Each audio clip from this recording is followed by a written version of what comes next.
서울의 심장부 도시의 불빛이 발아래 카페처럼 펼쳐지는 가장 높은 곳에 강민준의 펜트하우스 크리스탈 팰리스가 있었다. 이름처럼이나 차갑고 투명한 유리와 강철로 지어진 그곳은 그의 왕국이자 감옥이었다. 모든 것이 완벽한 대칭과 최소한의 색상으로 이루어져 있었다. 흑과 백, 그리고 회색. 그의 삶처럼 감정의 색채가 거세된 공간이었다. 밖에서는 10년 만에 기록적인 폭풍우가 도시를 집어삼킬 듯 몰아치고 있었다. 번개가 칠 때마다 통유리창 너머로 잿빛 하늘이 섬광처럼 갈라졌고 잠시 후 천둥이 건물을 통째로 흔드는 듯한 굉음을 냈다. 하지만 펜트하우스 내부는 방음벽 덕분에 폭풍의 소리마저도 고요한 배경음악처럼 멀게만 느껴졌다. 오직 거세게 유리창을 때리는 빗줄기만이 시각적으로 폭풍의 존재를 증명하고 있었다. 강민준은 서재의 거대한 책상에 앉아 있었다. 29의 나이에 국내 굴지의 대기업 에이우라 그룹을 이끄는 그는 언제나처럼 흐트러짐 없는 모습이었다. 맞춤 제작한 짙은 회색 셔츠는 그의 넓은 어깨와 단단한 상체를 빈틈없이 감쌌고 머리카락 한 올 흐트러지지 않은 채 완벽하게 정돈되어 있었다. 그의 앞에는 수십억 달러 규모의 인수합병 관련 서류가 놓여 있었지만 그의 시선은 서류 위를 맴돌 뿐 내용은 머릿속에 들어오지 않았다. 오늘 8월 22일, 달력의 숫자가 그의 심장을 날카로운 유리 조각처럼 파고들었다. 15년 전 그의 어머니가 아버지와 자신을 버리고 다른 남자와 함께 이 집을 떠났던 날이었다. 그녀는 떠나기 전 어린 민준에게 미소 지으며 말했다. 민준아, 남자는 여자에게 모든 걸 주면 안 된단다. 특히 마음은 더더욱. 그건 약점이 되거든. 그 미소는 그가 본 가장 아름답고도 잔인한 것이었다. 어머니의 배신은 그의 세계에 깊은 균열을 남겼고 그 균열을 메우기 위해 그는 감정이란 것을 스스로 봉인해버렸다. 그에게 다가오는 모든 여자들은 제2의 어머니처럼 보였다. 교태와 아양으로 남자의 부와 권력을 탐하는 약탈자들. 그는 그런 여자들을 혐오했고 경멸했다. 젠장. 나직한 욕설과 함께 그가 손에 든 만년필을 내려놓았다. 펜촉이 고급 마호가니 책상 위를 긁으며 불쾌한 소리를 냈다. 평소에 그라면 상상도 할 수 없는 행동이었다.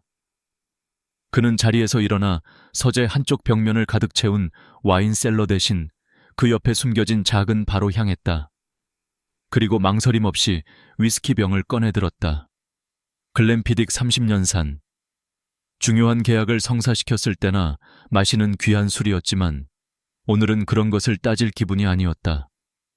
그는 잔도 없이 병째로 독한 액체를 목구멍으로 털어넣었다.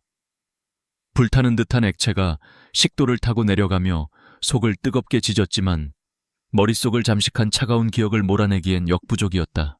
시간이 얼마나 흘렀을까? 서재는 어느새 반쯤 비워진 위스키병과 짙은 알코올 냄새, 그리고 한 남자의 깊은 고뇌로 가득 찼다. 그의 통제력은 빗줄기에 씻겨 내려가듯 서서히 무너지고 있었다. 그때 그의 흐릿한 시야에 누군가 들어왔다. 이수아였다. 이 집의 수많은 고용인 중 한 명. 그녀는 6개월 전부터 이곳에서 일하기 시작했다. 존재감이 거의 없어 이름조차 제대로 기억하지 못했다. 그녀는 늘 그림자처럼 움직였다.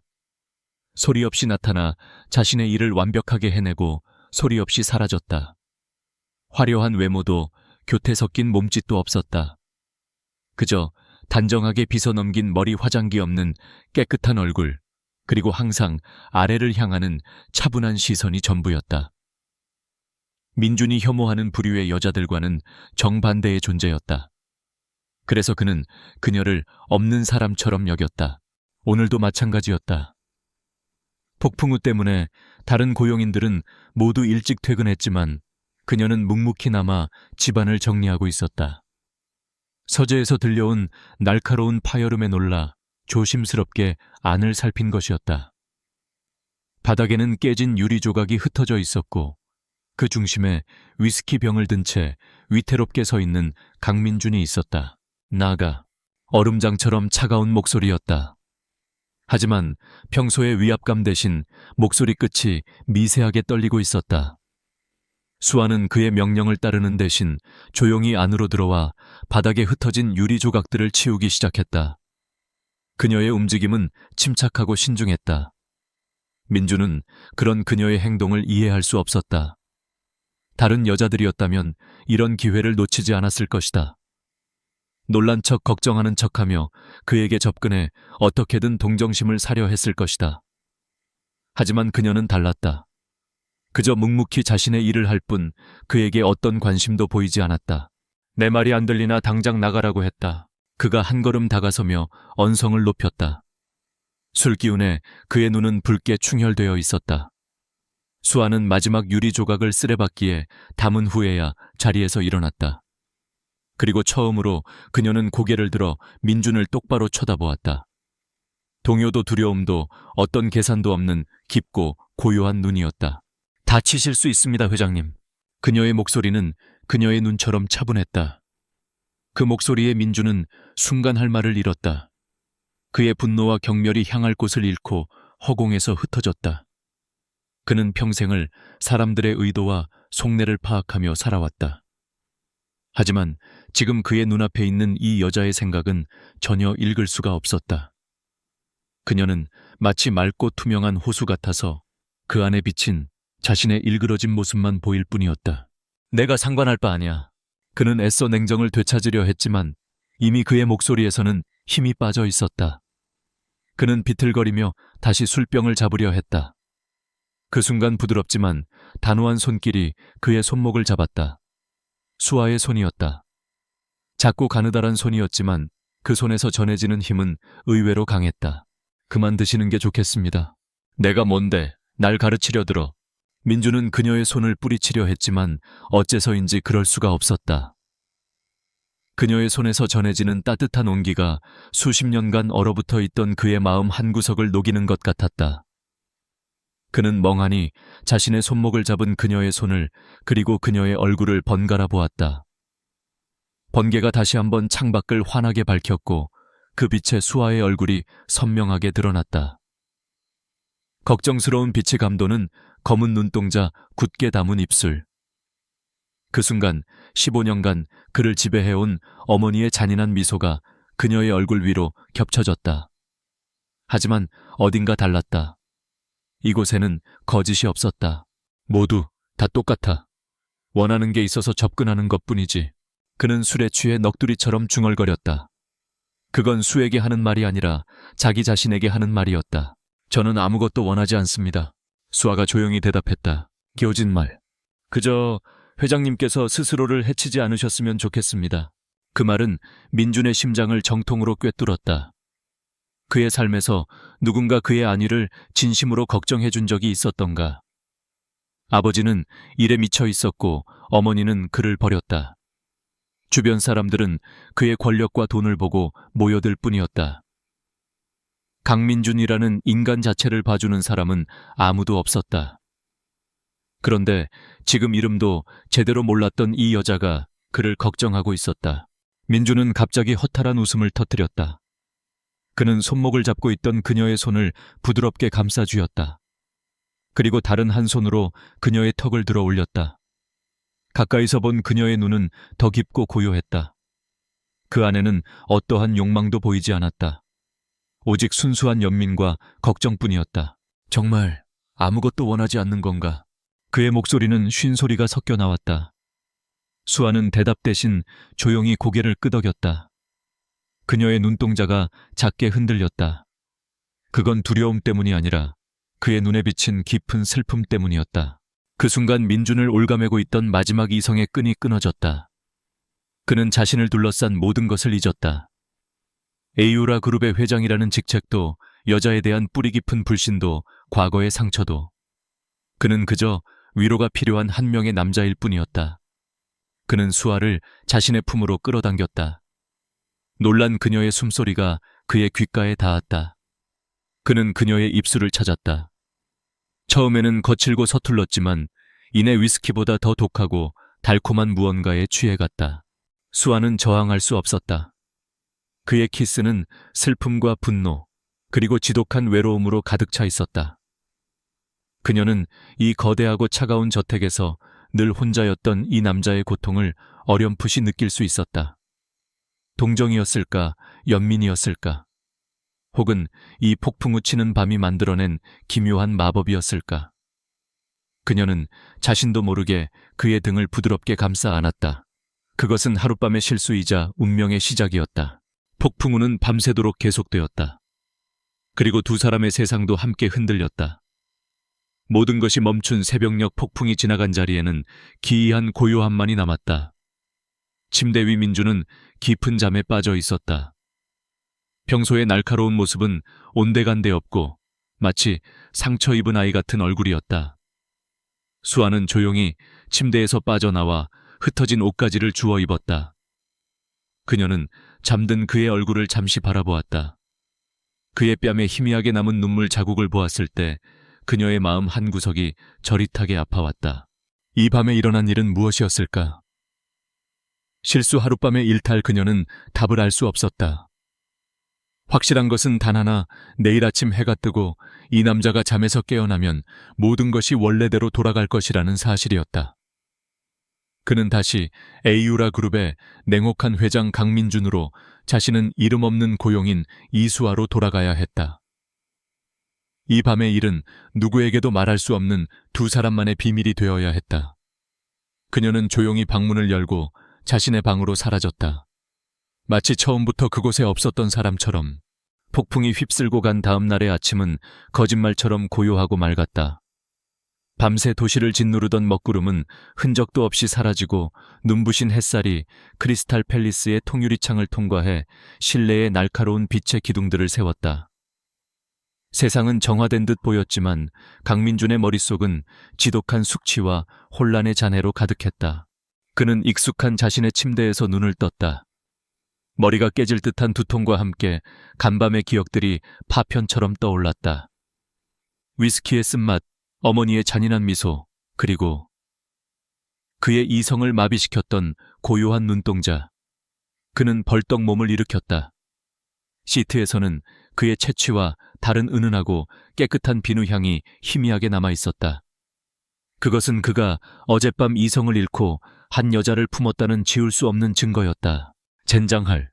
욕설과 함께 그는 주먹으로 침대 매트리스를 내리쳤다. 그의 첫 반응은 자기 혐오와 불같은 분노였다. 어떻게 그가 여자를 경멸하고 불신하는 그가 그런 어리석은 실수를 저지를 수 있었단 말인가. 그것도 이름조차 제대로 기억나지 않는 고용인 따위와.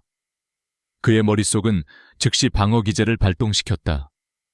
이건 그의 약점을 파고든 계획된 유혹이었음에 틀림없다.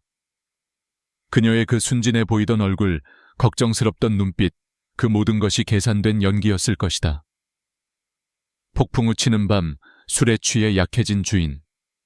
이보다 더 좋은 기회가 어디 있겠는가. 그는 스스로를 합리화하며 분노를 그녀에게로 돌렸다. 그는 평소보다 더욱 강박적으로 몸을 씻고 한치의 오차도 없이 완벽하게 옷을 차려입었다. 거울에 비친 자신의 모습은 어제와 다를 바 없는 냉철한 에이유라 그룹의 회장이었다. 그는 오늘 그녀가 어떤 식으로 나올지 머릿속으로 시뮬레이션했다. 교활한 미소를 짓거나 은근히 어젯밤 일을 암시하며 무언가를 요구하겠지. 그는 그 어떤 시나리오에도 냉정하게 대처할 준비를 마쳤다. 돈이면 될 것이다. 그 여자들이 원하는 건 결국 그것뿐이니까.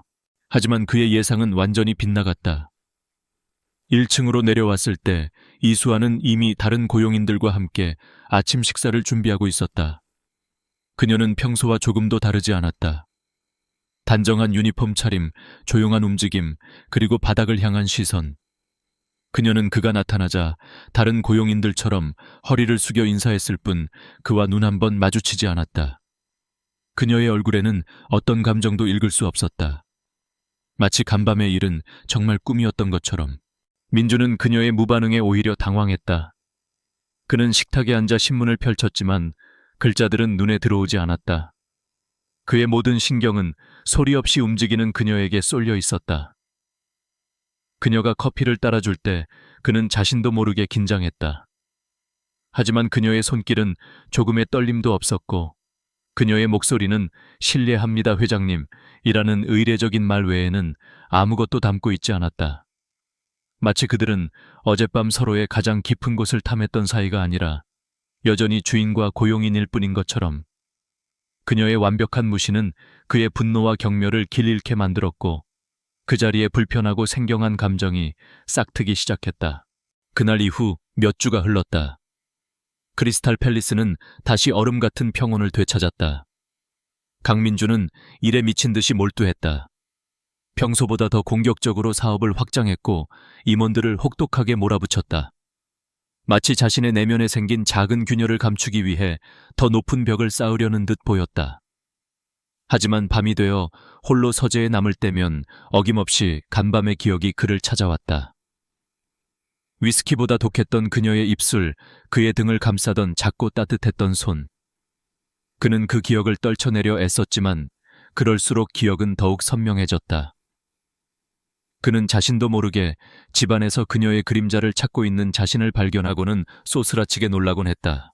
한편 이수아의 세상은 조용히 그러나 근본적으로 무너져 내리고 있었다. 그날 이후 그녀는 민준을 유령처럼 피했다. 그의 시선이 느껴지면 심장이 철렁 내려앉았고 그의 목소리가 들리면 온몸이 굳어버렸다. 그녀는 그날 밤의 일이 그의 인생에는 잠시의 실수일지 몰라도 자신의 인생에는 지울 수 없는 낙인이 될 것임을 직감했다. 그리고 그 직감은 곧 끔찍한 현실이 되어 나타났다. 처음에는 그저 피곤해서라고 생각했다. 하지만 아침마다 찾아오는 헛구역질, 특정 음식 냄새에 대한 극심한 거부감, 그리고 시도 때도 없이 쏟아지는 잠. 그녀의 몸이 보내는 신호들은 단 하나의 가능성을 가리키고 있었다. 부정하고 싶었지만 그럴수록 의심은 확신으로 변해갔다. 그녀는 휴무일에 약국에서 임신 테스트기를 샀다. 자신의 작고 초라한 숙소방 차가운 화장실 바닥에 앉아 결과를 기다리는 몇 분은 지옥처럼 길었다. 그리고 마침내 나타난 두 줄의 붉은 선. 그것은 그녀의 인생에 내려진 사형 선고처럼 보였다. 눈앞이 캄캄해졌다. 어떻게 해야 하지? 이 아이는 그 남자의 아이다. 하지만 그 사실을 알린다면 어떻게 될까? 그는 분명 자신을 돈으로 아이를 옭아매려는 파렴치한 여자로 몰아붙일 것이다. 경멸과 모욕 속에서 아이를 빼앗기거나 혹은 돈 몇 푼에 쫓겨나게 될 것이다. 그녀는 차라리 혼자 모든 것을 짊어지기로 결심했다. 이 아이는 자신의 아이다. 어떻게든 자신의 힘으로 지켜내야 한다. 그녀의 첫 번째 생각은 도망이었다. 아무도 모르는 곳으로 가서 조용히 아이를 낳고 기르는 것. 하지만 그녀의 미묘한 변화를 날카롭게 지켜보는 눈이 있었다. 이 저택의 총괄 집사인 박 여사였다. 그녀는 강 회장 일가에서 30년 넘게 일한 베테랑으로 집안의 모든 것을 손바닥 보듯 꿰고 있었다. 그녀는 강민준의 어머니가 일으킨 스캔들 때문에 강 회장 가문의 먹칠이 되었다고 생각하는 보수적인 인물이었고, 따라서 근본 없는 것들이 주인을 홀리는 것을 병적으로 경계했다. 처음에는 이수아가 과로로 힘들어한다고 생각했다. 하지만 아침 식사 준비 때마다 화장실로 달려가는 모습, 좋아하던 커피 대신 맹물을 마시는 것 점점 창백해지는 얼굴. 박 집사의 의심은 날로 커져갔다. 그리고 결정적으로 그녀는 수아가 버린 쓰레기통에서 작은 약국 봉투와 임신 테스트기 상자를 발견했다. 박 집사의 얼굴이 얼음처럼 차갑게 굳었다. 감히 천한 것 주제에 회장님의 아이를 가졌단 말인가. 이것은 제2의 스캔들이었다. 에이유라 그룹의 명성에 흠집을 낼 용납할 수 없는 일이었다. 그녀는 이 사실을 강민준에게 직접 보고해야 할지 잠시 고민했다. 하지만 그녀의 충성심은 강민준이 아닌 강 회장 가문 전체를 향해 있었다. 그리고 현재 가문의 정통성을 가장 중요하게 생각하는 사람은 따로 있었다. 그날 밤 박 집사는 자신의 방에서 조심스럽게 전화를 걸었다. 수화기 너머로 능글맞은 남자의 목소리가 들려왔다. 무서운 일이야 박 집사, 이 밤중에. 보고 드릴 것이 있습니다 태식 도련님. 박 집사의 목소리는 뱀처럼 낮고 은밀했다. 회장님과 관련된 일입니다. 아주 흥미로운 일이 될 겁니다. 그녀의 보고를 받는 강태식 강민준의 사촌형이자 에이유라 그룹의 부사장이었다. 그는 입가에 만족스러운 미소를 지으며 박 집사의 보고를 들었다. 하늘이 자신을 돕고 있었다. 강민준을 끌어내릴 완벽한 명분이 제 발로 굴러들어온 것이다. 그 무렵 강민준은 여전히 자신의 감정과 싸우고 있었다. 그는 이수아를 의식적으로 무시하려 했지만 그럴수록 그녀의 작은 행동 하나하나가 눈에 들어왔다. 어느 날 저녁 수아가 응접실에서 찻잔을 나르다 현기증이 난 듯 휘청거렸다. 쟁반이 바닥으로 떨어지며 날카로운 파열음을 냈다. 근처 소파에서 서류를 보고 있던 민주는 미간을 찌푸렸다. 조심성 없이 차가운 질책이 먼저 튀어나왔다. 하지만 그의 시선이 바닥에 주저앉은 그녀에게 닿는 순간 그는 말을 잇지 못했다.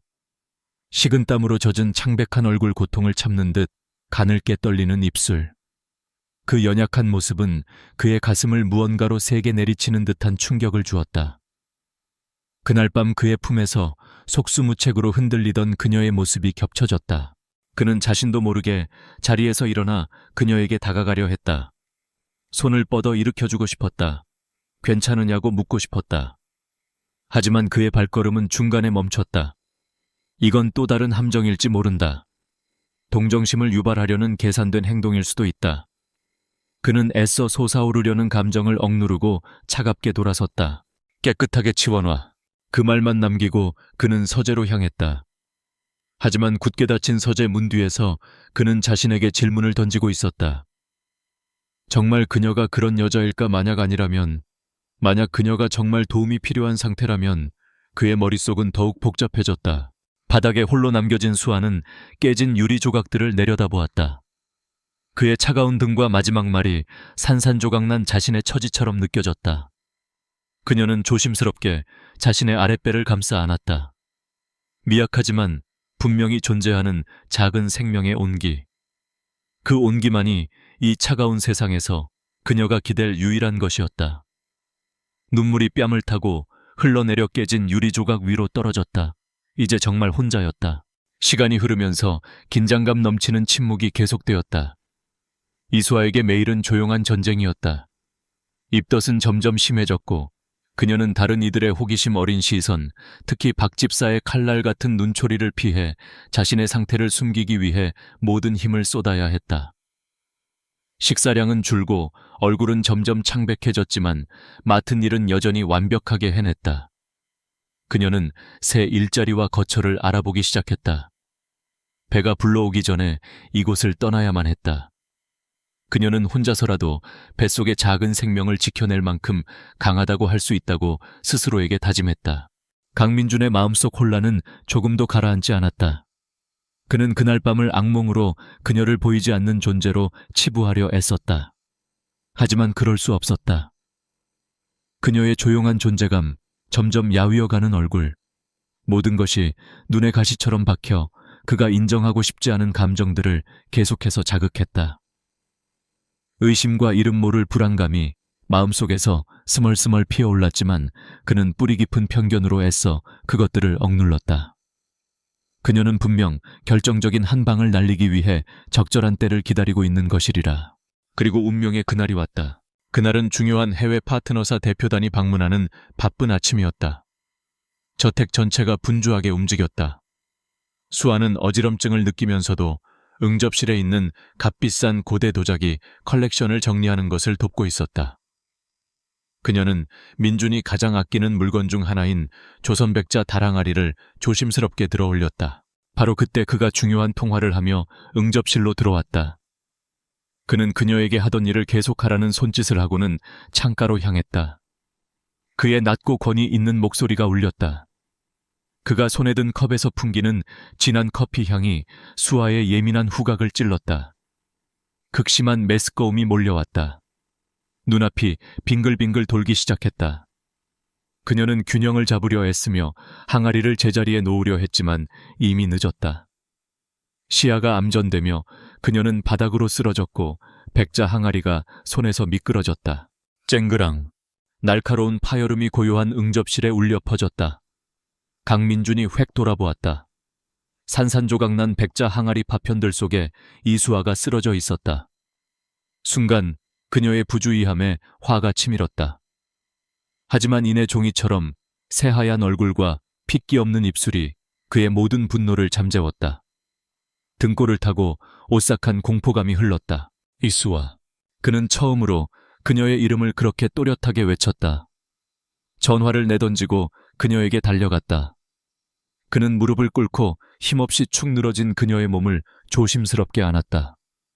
피부가 얼음장처럼 차가웠다. 정신 차려 이수아. 그는 그녀의 어깨를 가볍게 흔들었지만 반응이 없었다. 난생 처음으로 강민주는 공황 상태에 빠졌다. 그는 망설임 없이 그녀를 안아들고 복도를 향해 소리쳤다. 박 집사 당장 주치에 불러 지금 당장. 박 집사와 다른 고용인들이 달려와 눈앞의 광경에 경악했다. 누구의 접촉도 허용하지 않던 차가운 회장님이 지금 한여를 품에 안고 숨길 수 없는 걱정이 가득한 얼굴을 하고 있었다. 주치의는 금방 도착했다. 민주는 수아를 2층의 손님방으로 옮겼다.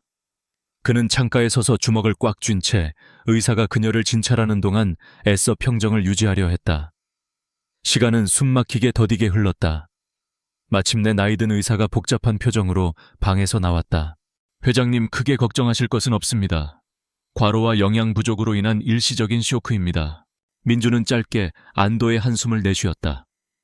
하지만 의사의 표정은 아직 할 말이 남은 듯했다. 하지만 이사가 머뭇거렸다. 쓰러진 더 근본적인 원인이 있습니다. 그게 뭐요? 똑바로 말해. 민준이 참을성 없이 말했다. 의사는 작게 헛기침을 한 후 말했다. 축하드립니다, 회장님. 임신입니다. 약 8주 정도 된 것 같습니다. 임신. 그 단어는 강민준의 머리에 날벼락처럼 내리꽂혔다. 축하. 방금 의사가 축하한다고 했나 온몸이 굳어버렸다. 머릿속에 흩어져 있던 파편들이 끔찍하게 하나로 맞춰졌다. 비 오던 그날 밤. 그 후 그녀의 기묘한 침묵. 그가 애써 외면했던 창백한 얼굴과 입덧. 모든 것이 사실이었다. 덫은 놓였고 그는 어리석게도 그 안으로 걸어 들어갔다. 순간 스쳤던 걱정은 흔적도 없이 사라지고 그 자리를 얼음 같은 분노가 채웠다. 그의 편견은 옳았다. 그녀는 뛰어난 배우였다. 그 모든 침묵과 연약함은 더 크고 추악한 계획의 일부였을 뿐이다. 알겠소. 돌아가 보시오. 그리고 오늘 일은 아무에게도 발설하지 마시오. 그는 감정 없는 목소리로 의사에게 명령했다. 의사는 고개를 숙이고 조용히 자리를 떴다. 민주는 잠시 복도에 얼음 조각상처럼 서 있었다. 그리고 그는 돌아서서 수아가 누워있는 방으로 들어갔다. 수아는 서서히 정신을 차렸다. 머리가 지끈거렸고 낯선 고급스러운 방에 누워있다는 것을 깨달았다. 마지막 기억은 도자기가 깨지는 소리였다. 그녀는 놀라 몸을 일으키다가 그를 보았다. 강민준이 창가에 등을 보인 채 서 있었고 그의 전신에서 치명적으로 차가운 기운이 뿜어져 나오고 있었다. 깨어났나? 그의 목소리는 온기 하나 없이 낮게 깔려 있었다. 그녀는 몸을 떨었다. 그가 천천히 돌아섰을 때 그녀는 그의 눈을 보았다. 텅 비어있고 심연처럼 차가웠다. 이사에게 들었다. 임신했다더군. 그가 단도직입적으로 말했다. 수아의 세상이 무너졌다. 그녀의 비밀이 최악의 방식으로 드러나고 말았다. 회장님, 저는... 그녀가 설명하려 했지만 그가 말을 잘랐다. 얼마를 원하지? 그가 그녀에게 다가왔다.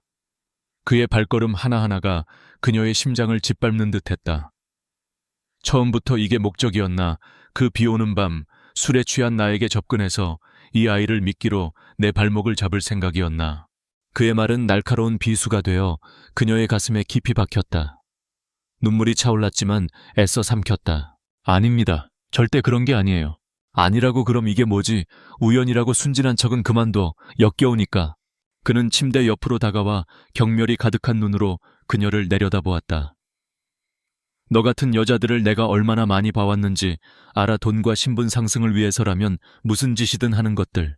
그는 몸을 바로 세우고 근처 테이블에서 서류 가방을 가져왔다. 가방을 열어 서류 뭉치와 펜을 꺼냈다.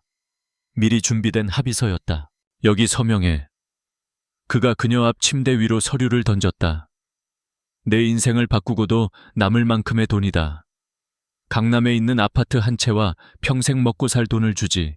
수아의 시선이 서류 위에 숫자를 스쳤다. 상상조차 할 수 없는 액수였다. 하지만 그녀는 이내 조건을 읽었다. 이 돈을 받고 아이는 지워. 깨끗하게 수술하고 내 인생에서 영원히 사라져. 이 아이는 처음부터 없었던 존재야. 내 인생의 오점이고 너의 탐욕이 만들어낸 실수일 뿐이니까. 실수. 그 단어가 그녀의 귓가에 맴돌았다. 그녀의 아이 목숨을 걸고 지키려 했던 작은 생명을 그는 실수이자 오점이라고 불렀다. 수아의 내면에서 무언가 무너져 내렸다. 두려움은 사라지고 그 자리를 깊은 고통과 조용한 분노가 채웠다. 그녀는 고개를 들어 그의 눈을 똑바로 쳐다보았다. 처음으로 그의 시선을 피하지 않았다. 눈물은 이미 말라버렸고 차가운 결의만이 남아있었다. 그녀는 서류를 집어들었다. 민주는 그녀가 받아들였다고 생각했다. 하지만 그녀는 서명하지 않았다. 대신 그녀는 천천히 단호하게 그것을 반으로 그리고 다시 반으로 찢었다. 그녀의 행동에 민주는 완전히 할 말을 잃었다. 돈은 필요 없습니다. 그녀의 목소리는 떨렸지만 분명했다. 그리고 이 아이는 회장님의 실수가 아닙니다. 제 아이입니다. 그녀는 천천히 침대에서 일어섰다. 몸은 여전히 약했지만 그녀의 척추는 존엄함으로 꼿꼿이 서 있었다. 그녀는 그의 눈을 똑바로 마주보았다. 한때 두려움으로 가득했던 눈동자에는 이제 어머니로서의 결의만이 가득했다. 저는 떠나겠습니다. 처음부터 그럴 생각이었습니다. 하지만 아이는 제 목숨을 걸고 지킬 겁니다. 회장님 돈으로 제 아이의 생명을 팔라고 하지 마세요. 당신은 그럴 자격이 없습니다. 말을 마친 그녀는 그를 스쳐 지나 문으로 향했다. 그녀의 걸음걸이는 망설임 없이 단호했다. 강민주는 펜을 든 채 방 안에 얼어붙은 듯 서 있었다. 그는 바닥에 흩어진 찢어진 종이 조각과 문 뒤로 사라지는 그녀의 작지만 강인한 뒷모습을 번갈아 보았다. 그녀가 거절했다고. 그의 논리, 그의 세계관 여자와 인간 본성에 대해 그가 믿었던 모든 것이 무너져 내리고 있었다. 한 여자가 인생을 바꿀 수 있는 돈을 거절했다. 쉬운 탈출구 대신 상상할 수 없이 힘든 길을 선택했다. 왜? 난생 처음으로 강민주는 자신이 완전히 틀렸을지도 모른다고 생각했다. 그의 절대적인 확신은 그가 완전히 얕잡아봤던 한 여자의 존엄한 거절에 의해 산산조각 났다. 그는 호화로운 방 안에 홀로 서서 그 어느 때보다 더 혼란스럽고 공허한 기분을 느꼈다. 그녀가 떠난 뒤의 침묵은 그 어떤 비명보다 더 크게 울렸다. 그 무거운 응접실 문이 등 뒤로 닫힌 후 이수아는 멈추지 않았다. 그녀는 곧장 고용인 숙소로 향했다. 그녀의 걸음걸이는 이상할 정도로 단호했다. 고통과 굴욕감은 강철 같은 결심으로 굳어졌다. 이 장소 이 세계는 그녀의 것이 아니었다. 당장 떠나야만 했다. 작은 방에서 그녀는 얼마 안 되는 짐을 챙겼다. 옷 몇 벌 낡은 책 한 권, 그리고 돌아가신 부모님의 유일한 사진. 그녀가 가져갈 것은 많지 않았다. 작은 여행 가방을 끌고 복도를 지날 때 그녀는 박 집사와 마주쳤다. 그녀의 시선이 수아와 그녀의 가방을 훑었다.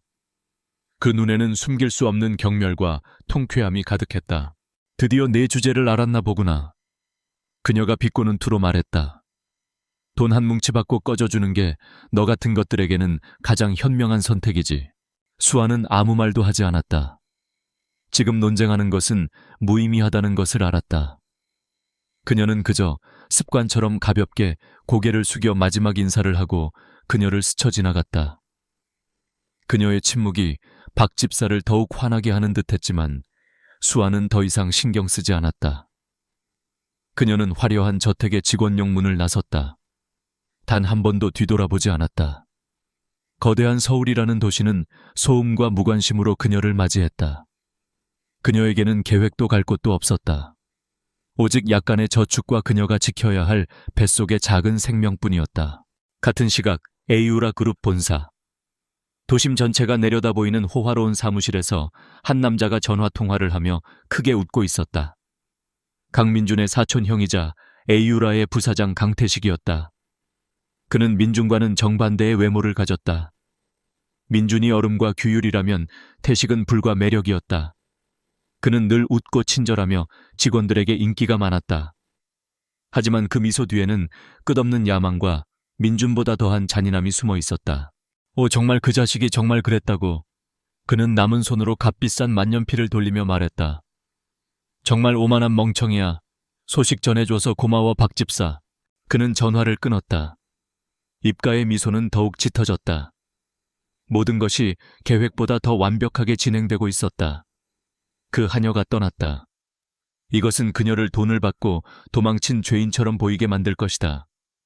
이야기를 꾸며내기에 완벽한 상황이었다. 그는 내부 전화 버튼을 눌렀다. 김 비서 잠깐 들어와. 깔끔한 정장 차림의 젊은 남자가 재빨리 들어왔다. 1단계 시작해.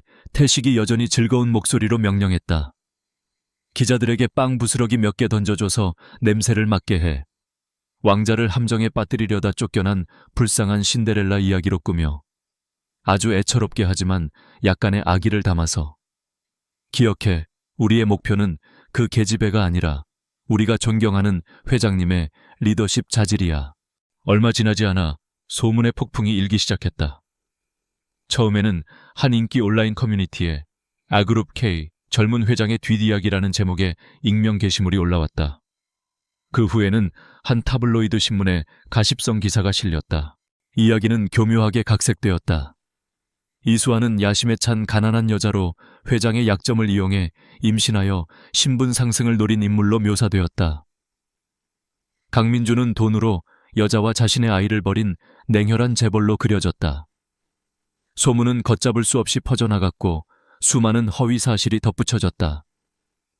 여론은 두 사람 모두를 비난하기 시작했지만 주된 비난의 화살은 거대 기업을 이끄는 강민준의 자질과 판단력에 향했다. 강민준은 자신의 사무실에서 그 기사들을 읽었다. 그의 홍보팀은 비상이 걸렸다. 그의 첫 반응은 수아를 향한 분노였다. 그는 이것이 그녀의 복수라고 생각했다. 돈을 거절하더니 이제 와서 이런 더러운 수법을 쓴단 말인가. 하지만 기사를 자세히 읽어볼수록 무언가 이상하다는 것을 깨달았다. 글의 논조가 너무 전문적이고 이야기가 너무 체계적으로 조작되어 있었다. 그리고 가장 중요한 것은 그것이 그의 앞에서 수표를 찢어버렸던 그 여자의 모습과 맞지 않았다. 그만한 돈을 거절할 자존심이 있는 여자가 이런 값싼 언론 플레이를 할 리가 없었다. 그날 심어진 의심의 씨앗이 싹트기 시작했다. 이것은 개인의 행동이 아니다. 배후에 전문적인 조종자가 있다. 그는 자신의 보안팀장이자 충직하고 입이 무거운 최 실장에게 전화했다. 그녀를 찾아 그는 얼음 같은 목소리로 명령했다. 그리고 누가 이 불을 지폈는지 알아내. 무슨 수를 써서라도. 그의 명령은 더 이상 피해를 막기 위한 것이 아니었다. 진실을 찾기 위한 것이었다. 한편 이수아는 낡은 동네의 작고 허름한 쪽방을 구하고 작은 식당에서 설거지 일을 시작했다. 그녀는 조용히 눈에 띄지 않게 살고 싶었다. 하지만 음모의 주동자는 그녀가 그렇게 쉽게 사라지기를 원하지 않았다. 강태식은 여론의 불씨를 계속 살리기 위해 그녀가 비참한 피해자나 파렴치한 악녀로 계속 등장해야만 했다. 어느 늦은 저녁 수아가 고된 하루 일을 마치고 집으로 걸어가고 있을 때 두 명의 낯선 남자가 어두운 골목에서 그녀를 막아섰다. 내가 이수아 맞지? 한 남자가 능글거리며 물었다. 수아는 겁에 질려 뒷걸음질 쳤다. 누구세요? 뭘 원하시는 거죠? 원하는 건 없어. 다른 남자가 비웃으며 말했다. 누가 전해달래. 주제 파악하고 조용히 입 닫고 있으라고. 너랑 네 뱃속에 그거랑 더 이상 귀찮게 굴면 그냥 겁주는 걸로 끝나지 않을 거라고. 말이 끝나자마자 한 남자가 그녀의 어깨를 세게 밀쳤다. 수아는 균형을 잃고 차가운 시멘트 바닥으로 넘어졌다. 배가 바닥에 가볍게 부딪혔다. 날카로운 통증과 극심한 공포가 그녀를 덮쳤다. 그녀는 배를 감싸 안았다. 머릿속에는 오직 아이 생각뿐이었다. 두 남자는 그녀를 비웃으며 사라졌다. 이 습격은 수에게 끔찍한 진실을 깨닫게 했다. 이것은 더 이상 그녀와 강민준 둘만의 문제가 아니었다. 제3의 위험한 인물이 그녀와 그녀의 아이를 노리고 있었다. 두 남자가 사라지자마자 검은 세단 한 대가 골목 입구에 조용히 멈춰섰다.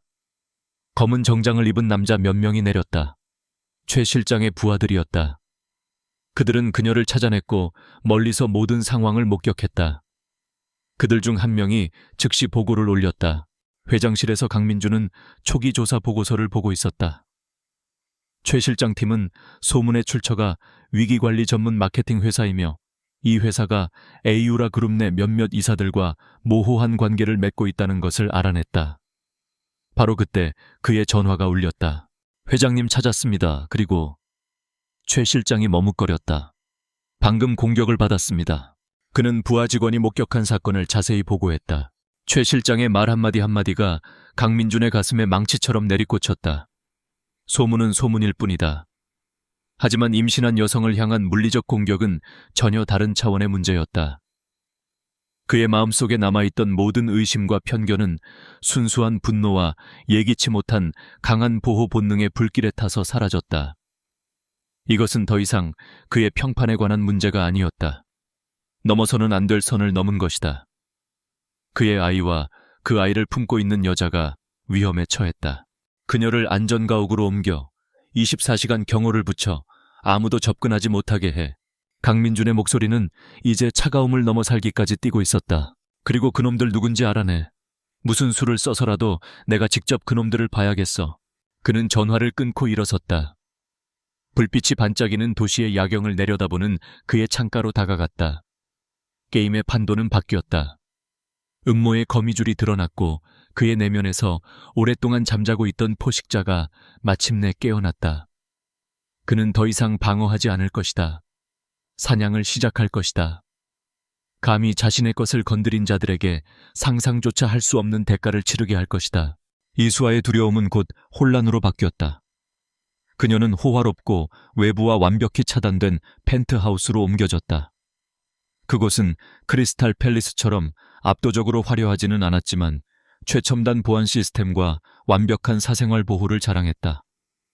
은신처라기보다는 금으로 만든 새장 같았다. 최 실장의 부하들인 검은 정장의 남자들은 그녀를 정중하게 대하면서도 철저한 감시를 늦추지 않았다. 그들은 그녀에게 음식과 새 옷을 제공했고 회장님의 명령에 따라 의사가 그녀와 태아의 건강을 확인하러 올 것이라고 통보했다. 독단적이면서도 서투른 방식으로 관심을 표현하는 그 명령에 수아의 감정은 더욱 복잡해졌다. 그녀는 자신이 죄수인지 보호받는 사람인지 알 수 없었다. 그날 밤 강민준이 왔다. 그는 비즈니스 정장 재킷을 벗고 심플한 검은 셔츠 차림이었지만 그의 차가운 카리스마와 위압감은 여전했다. 그는 마지막으로 만났을 때의 분노와 경멸에 찬 모습이 아니었다.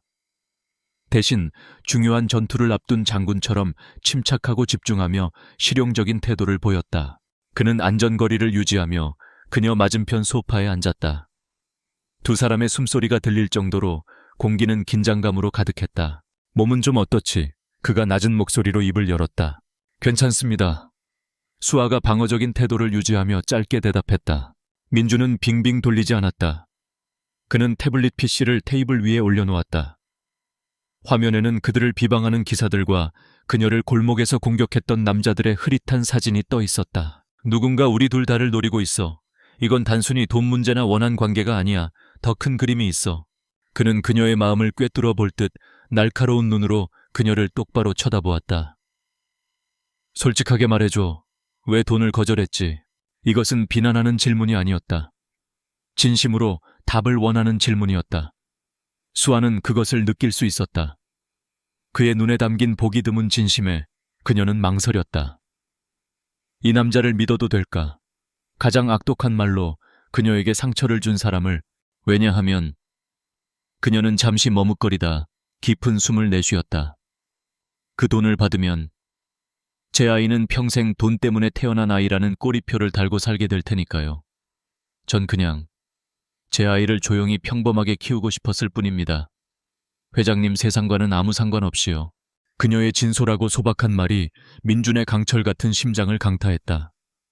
그는 모든 것을 돈으로 살 수 있고 관계가 이익을 기반으로 구축되는 세상에서 살아왔다. 하지만 그의 앞에 있는 이 여자는 아직 태어나지 않은 아이의 존엄을 위해 부유한 삶을 거부했다. 처음으로 여자에 대한 그의 편견의 벽에 심각한 균열이 생기기 시작했다. 그는 복잡한 눈빛으로 한동안 침묵했다. 내가 심했어. 미안하다는 말로는 부족하겠지. 하지만 내 행동에는 이유가 있었어. 그는 창밖을 바라보며 말했다. 그의 목소리는 어딘가 먼 곳을 향하는 듯했다. 난 여자를 믿지 않아. 특히 의도를 가지고 접근하는 여자들은.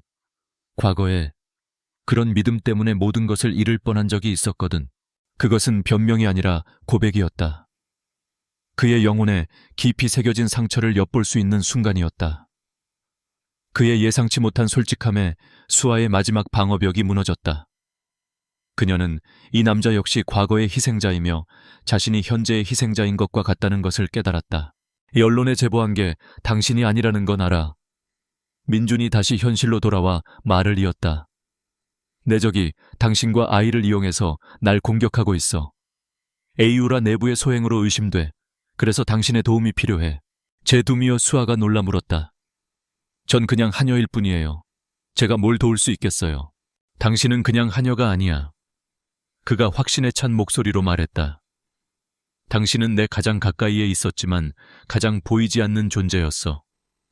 다른 사람들이 놓친 것을 보거나 들었을 수도 있어. 다시 생각해봐.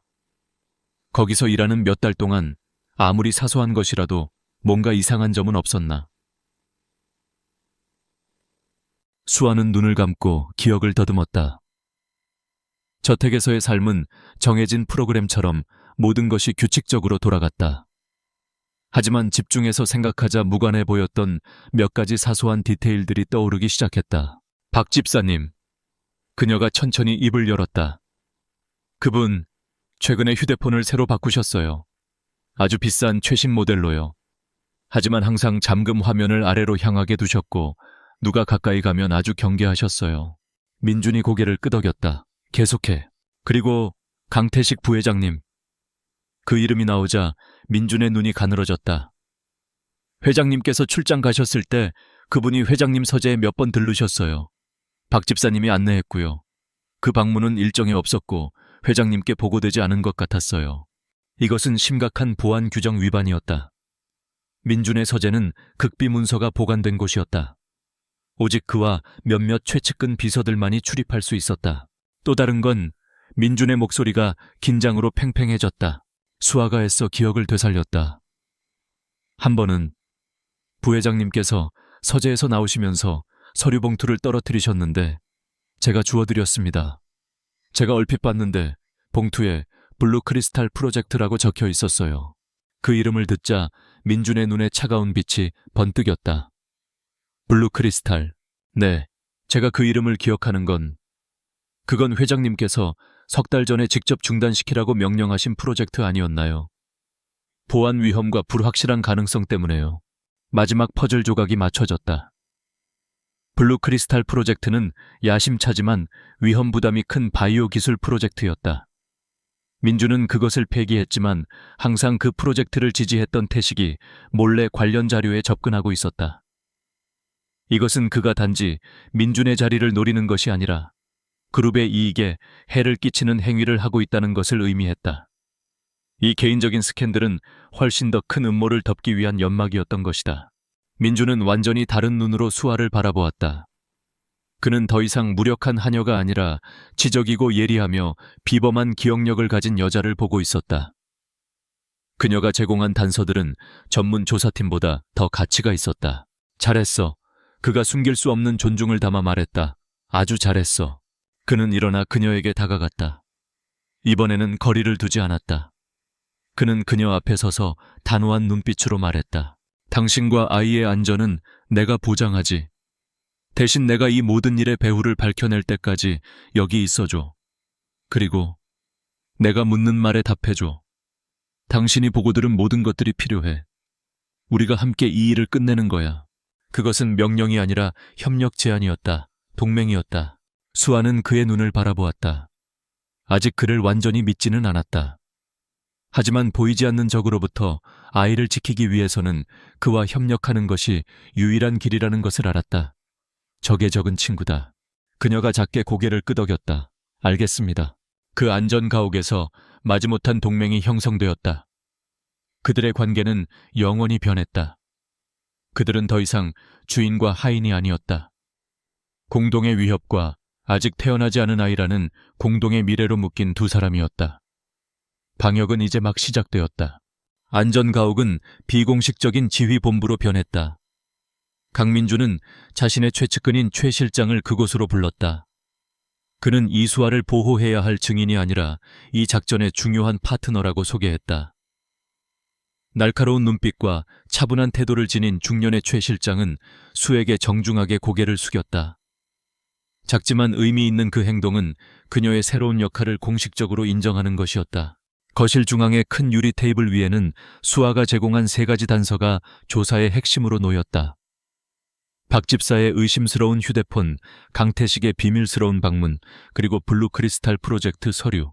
3가지 방향으로 진행한다. 민준이 차갑고 단호한 목소리로 선언했다.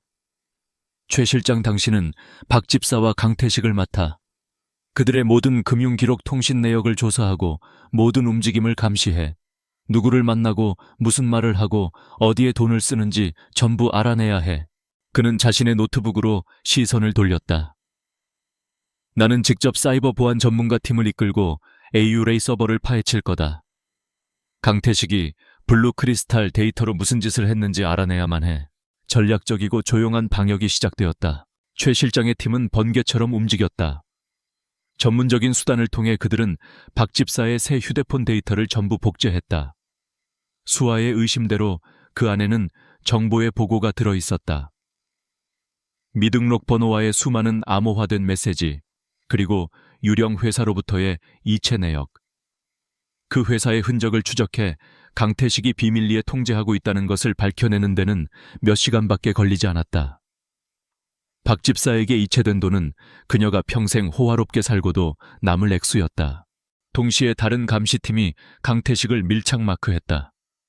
겉으로는 그는 여전히 회의와 파티로 바쁜 신사적인 부사장이었다.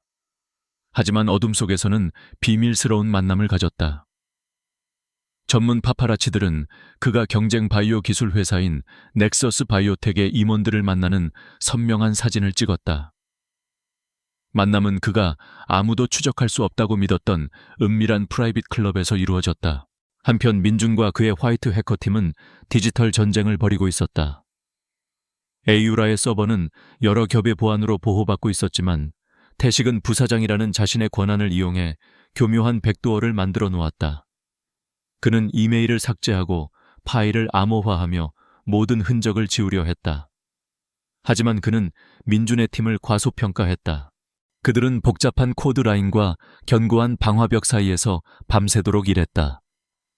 점차 그들은 진실의 파편들을 복구해냈다.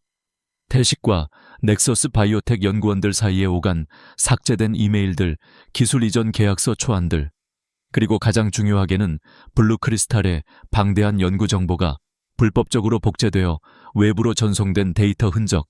이 긴장감 넘치는 과정에서 수아는 수동적인 관찰자가 아니었다. 민주는 그녀의 독특한 시각이 귀중하다는 것을 깨닫고 그녀의 의견을 묻기 시작했다. 그는 서재의 상세한 설계도를 테이블 위에 펼쳤다. 그가 여기에 들어왔어. 당신이라면 그가 무엇을 찾았을 거라고 생각하지? 수아는 설계도를 유심히 바라보았다. 그 공간에 대한 그녀의 기억이 생생하게 되살아났다. 서재에는 책이 많지만 대부분은 장식용이에요. 정말 중요한 서류는 보통 금괴 보관하셨죠. 그녀가 설계도의 한 지점을 가리켰다. 이 책장 뒤에요. 숨겨진 금고가 있어요. 박 집사님도 알고 계세요. 예전에 회장님께서 거기에 무언가를 넣는 것을 도와드렸으니까요. 그 정보는 마지막 열쇠와도 같았다. 민준의 보안팀이 즉시 금고를 확인했고 고도의 기술로 금고를 열었던 흔적을 발견했다. 블루크리스탈의 원본 설계도와 핵심 공식이 복사되었던 것이다. 긴장된 조사의 나날 속에서 민준과 수아의 관계에도 미묘한 변화가 일어났다. 그들은 아파트에서 함께 간단한 식사를 했다. 그는 아이를 위해서라는 핑계를 대며 그녀가 영양가 있는 음식을 먹도록 챙겼지만 그의 눈에 담긴 관심은 숨길 수 없었다. 그는 그녀가 몇 시간 동안 감시 카메라 영상과 사진들을 보며 피곤해하는 것을 보고 부드럽게 쉬라고 말했다. 적어도 아이를 위해서라도 당신 몸부터 챙겨. 그의 목소리는 날카로움을 잃고 서투른 부드러움을 담고 있었다. 그녀 또한 그가 짊어진 엄청난 압박감을 보았다. 그는 내부의 배신으로부터 자신의 왕국을 지키기 위해 싸우는 왕이었다. 어느 늦은 밤 그가 피곤하게 관자놀이를 마사지하는 것을 보고 그녀는 조용히 허브차를 타서 그의 책상에 놓아주었다. 그녀의 옛 역할을 떠올리게 하는 단순한 행동이었지만 전혀 새로운 의미를 담고 있었다. 그것은 의무가 아닌 관심이었다. 그는 복잡한 눈빛으로 그녀를 바라보고는 작게 고개를 끄덕여 고마움을 표했다.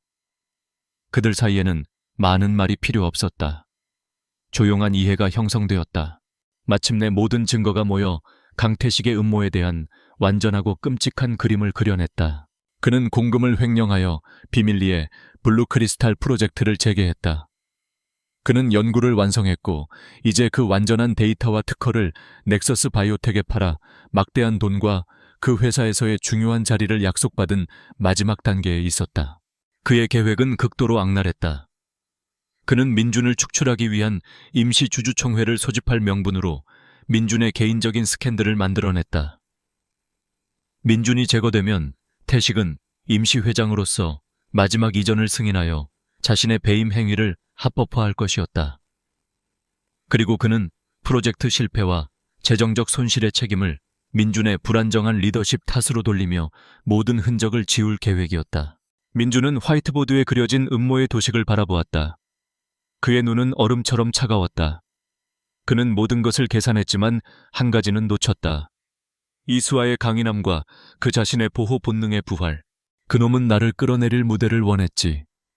민준이 초의 실장과 팀원들에게 말했다. 좋아, 무대를 만들어주지. 그놈의 무대를 그놈의 처형장으로 만들어줄 거야.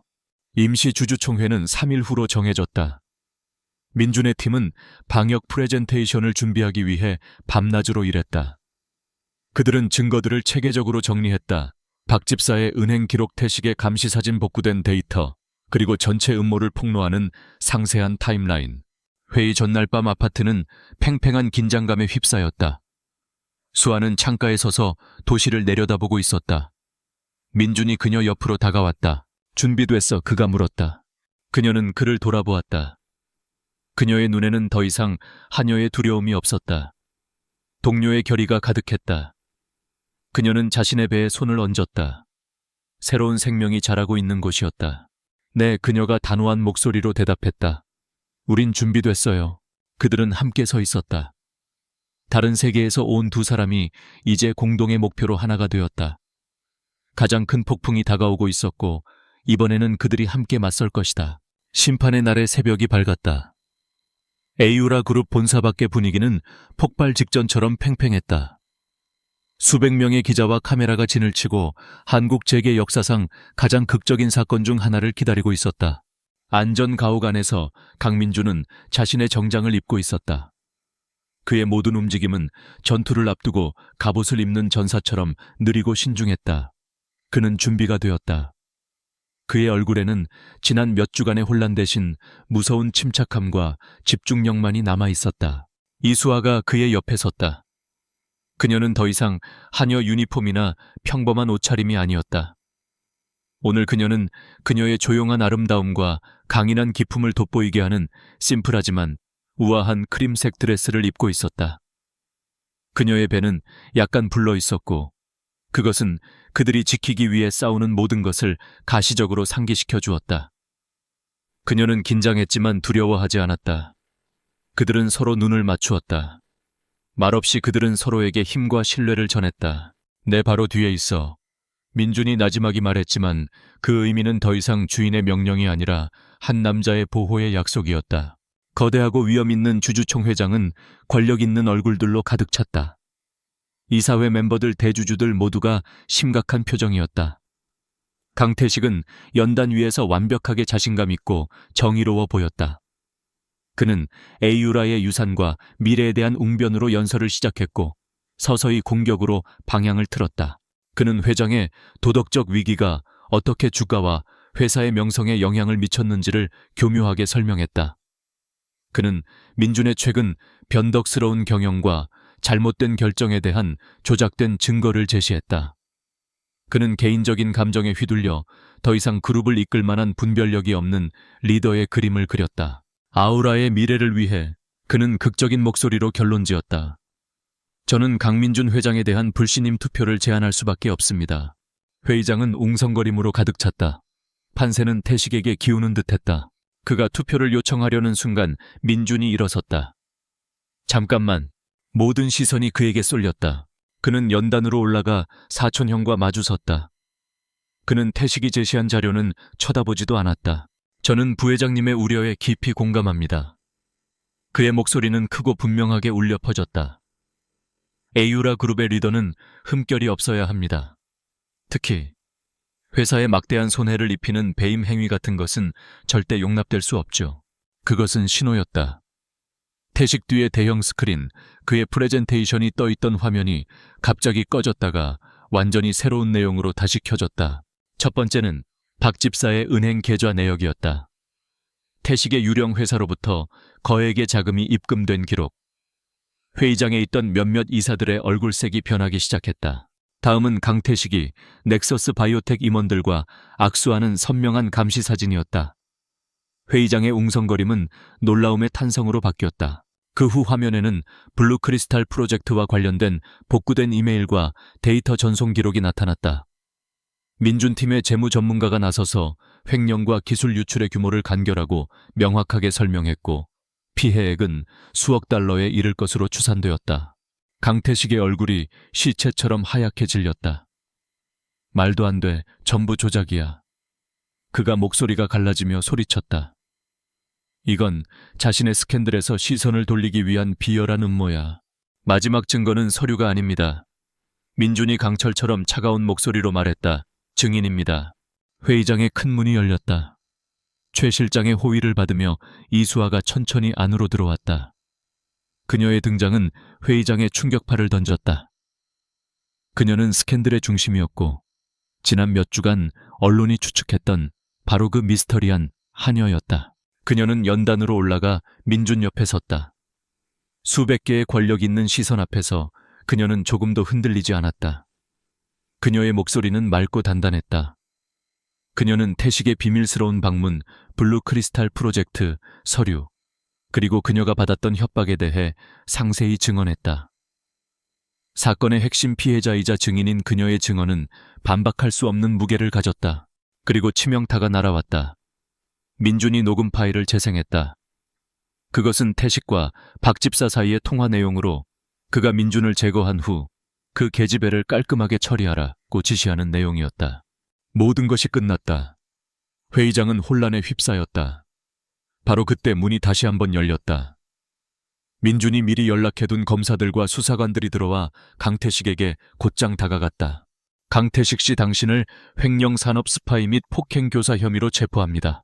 정의는 신속하고 공개적으로 집행되었다. 태식과 그의 공범들이 연행된 후 민준은 다시 연단으로 돌아갔다. 회의장은 점차 조용해졌다. 그는 이사회 주주들 그리고 자신을 향한 수십 대의 카메라를 똑바로 쳐다보았다. 아우라 그룹에 대한 위협은 제거되었습니다. 그가 단호하게 선언했다. 그러고 나서 그의 시선은 수아를 향하며 부드러워졌다. 모두가 보는 앞에서 그는 그녀에게 다가가 그녀의 손을 잡았다. 그 공개적인 행동은 어떤 연설보다 더 강력했다. 제 사생활에 대한 많은 소문이 있었습니다. 그의 목소리가 회의장에 울려 퍼졌다. 대부분은 여러분이 방금 목격한 음모의 일부인 거짓말이었습니다. 하지만 한 가지는 사실입니다. 그는 강민준에게서 아무도 본 적 없는 감정이 가득한 눈으로 수아를 깊이 바라보았다. 이 여성 이수아 씨는 제 아이를 임신하고 있습니다. 그녀는 실수나 스캔들이 아닙니다. 그녀는 제가 만난 가장 용감하고 정직한 사람입니다.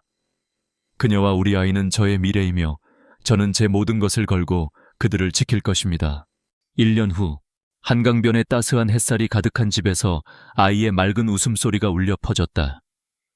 이 집에는 크리스탈 팰리스의 차갑고 무균적인 분위기 대신 따뜻함과 생기가 넘쳤다. 한때 비즈니스 세계를 공포에 떨게 했던 남자 강민주는 거실 바닥을 기어다니며 약 8개월 된 통통한 아들과 즐겁게 놀고 있었다. 아들 강지우는 아버지를 쏙 빼닮은 눈을 가졌지만 미소는 어머니처럼 환했다.